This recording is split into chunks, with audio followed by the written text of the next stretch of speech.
Hello friends, good morning. आज हम देखेंगे स्टैंडर्ड 5 में हिंदी में पुनरावर्तन 3। पहला, नीचे दिए गए चित्र के आधार पर 5 वाक्य लिखिए। तो ये पिक्चर दिया है, उस पर से हमें 5 वाक्य लिखना है। चित्र में एक पेड़ है। क्या है? पेड़। पेड़ के नीचे तने के पास एक लड़का, देखो एक लड़का बैठा है। लड़के के हाथ में गेंद है। लड़का खुश है। वह दूसरे लड़कों को बुला रहा है। दूसरे लड़कों को वो अपने पास खेलने के लिए बुला रहा है।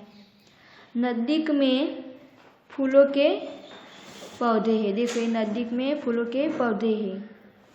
खुला मैदान भी है। और ये खुला मैदान भी है।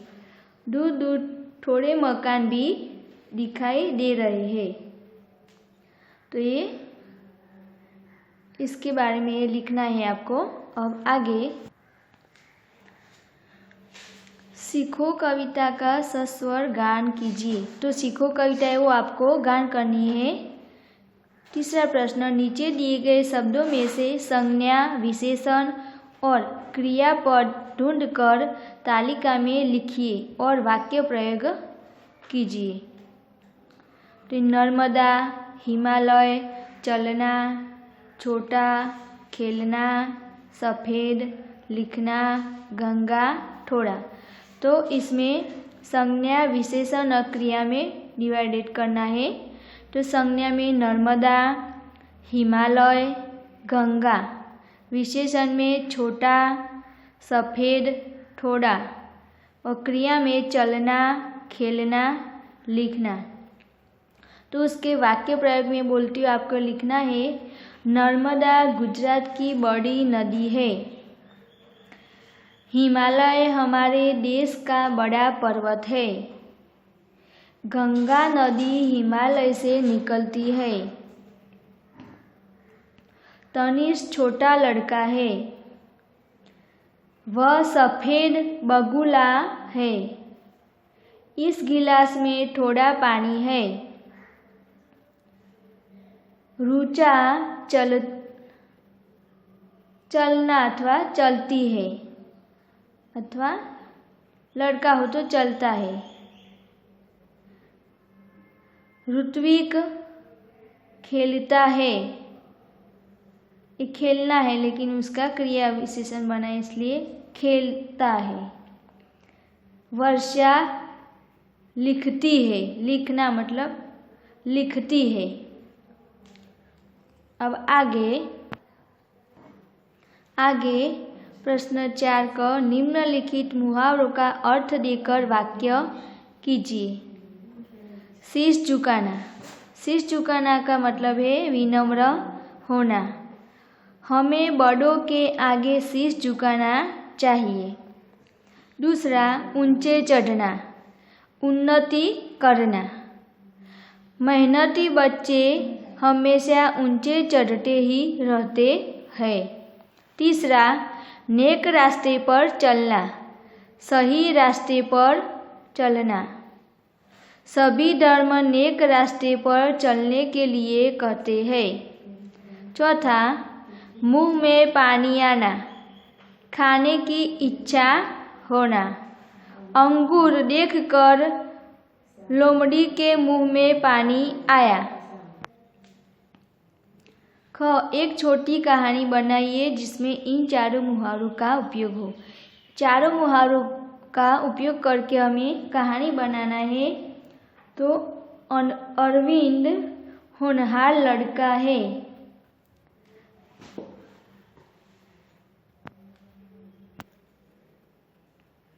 अरविंद होनहार लड़का है। वह बड़ों के आगे हमेशा सिर झुकाता है।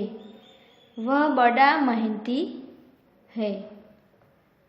इसके कारण वह दिन ब दिन ऊंचे चढ़ता ही रहता है। वह कभी किसी की बातों में न आकर नेक रास्ते पर ही चलता है।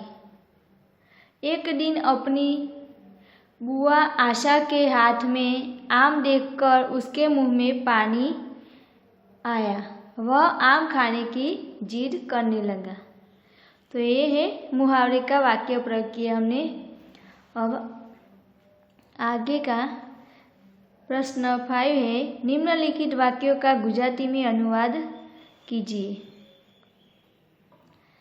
काफिला बगदाद की ओर जा रहा था। A big group of people was going towards Baghdad। दूसरा, करेला कड़वा होता है। The bitter gourd is bitter। दीपक रोशनी देता है। A lamp gives light। चौथा, गंदगी बहुत से रोगों की जड़ है। Filth is the root of many diseases। 5, लौकी और गाजर का हलवा बनता है। हलवा इज मेड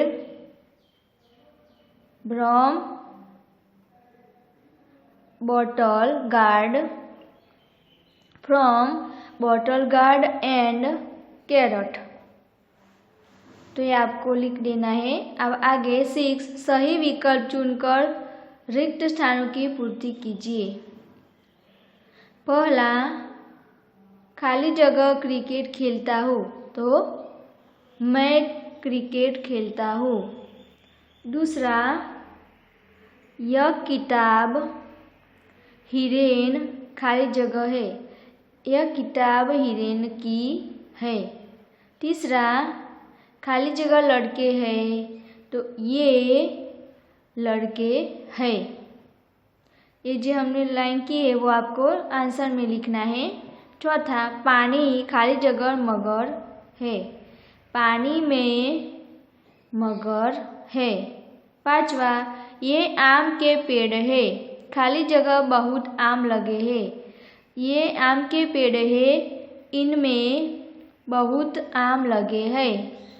छठा, वह हाथी है। खाली जगह रंग काला है। वह हाथी है, उसका रंग काला है। नीचे दिए गए संकेतों को पहचानकर हिंदी में नाम लिखिए। तो किसका संकेत है? थोबो स्टॉप। तो ठहरिए, ठहरिए। ये प्रवेश बंद, नो एंट्री। तो प्रवेश बंद। एक मार्गीय संकेत, वन वे सिंग्स। दोनों तरफ रास्ता बंद। साँकड़ो पुल, नैरो ब्रिज। संकरा पुल। આગળ પહોળો રસ્તો છે। Road widens ahead. आगे चौड़ा रास्ता है। साइकिल माटे प्रतिबंध, साइकिल प्रोहिबिटेड। साइकिल प्रवेश बंद। गोलाकार रस्तो, राउंड अबाउट। वृत्ताकार रास्ता। આગળ સાંકડો રસ્તો છે। Narrow road ahead. आगे संकरा रास्ता है। अब 8, नीचे दिए गए प्रत्येक विषय पर 5-5 वाक्य लिखिए। मेरा परिचय, उसमें मेरा नाम ऋत्विक है। मेरे पिताजी का नाम राकेश भाई है। मेरे पिताजी अध्यापक है। मेरी माताजी पढ़ी लिखी है, वह गृहिणी है। मेरी एक बहन है, वह 7वीं कक्षा में पढ़ती है। मेरा एक भाई है, वह 10वीं कक्षा में पढ़ता है। मेरा परिवार सुखी है। तो ये मेरा परिचय के बारे में आपको खुद अपना लिखना है। अब आगे सब्जी मंडी के बारे में। सब्जी मंडी में सब्जियां बिकती है। सब्जी मंडी में सब्जियां की कई दुकानें होती है। कोई ठेले में भी सब्जियां बेचता है।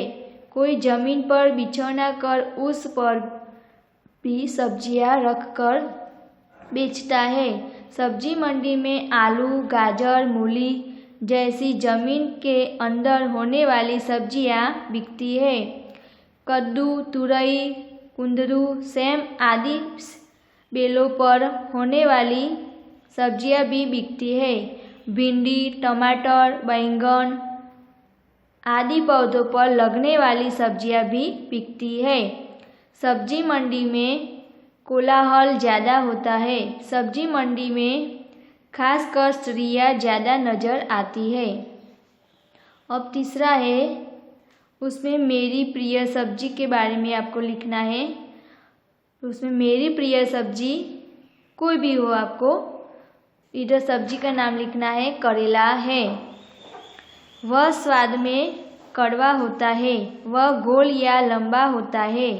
उसके दोनों छोर नुकीले होते हैं। वह रूप रंग में भी सुंदर नहीं है, लेकिन उसमें अनेक गुण हैं। वह ज्वर जैसी बीमारियां दूर करता है। पेट में के कृमि भी इससे नष्ट होते हैं। मधुप्रमेह में करेला अक्सीर है। अब आगे है, नीचे दिए गए वाक्य में रेखांकित शब्दों पर बल देकर पढ़ना है। मैं सब्जियों का सरताज हूँ। तो उसमें सिर्फ मैं के बारे में और कोई नहीं। मैं सब्जियों का सरताज हूँ, तो सब्जियों का ही, फलों का नहीं, ऐसा कहा है। मैं सब्जियों का सरताज हूँ। सरताज हूँ मतलब जरा भी कम नहीं। दूसरा, मोर हमारा राष्ट्रीय पक्षी है। मोर ही और कोई पक्षी नहीं, ऐसा कहा है। मोर हमारा राष्ट्रीय पक्षी है। हमारा, औरों का नहीं। मोर हमारा राष्ट्रीय पक्षी है। राष्ट्रीय है तो राष्ट्रीय, प्रांतीय नहीं। मैं कल रामपुर गया था। मैं ही गया था और कोई नहीं। मैं कल रामपुर गया था। कल ही गया था, परसों नहीं। मैं कल रामपुर गया था। रामपुर ही गया था, किसी और गांव में नहीं।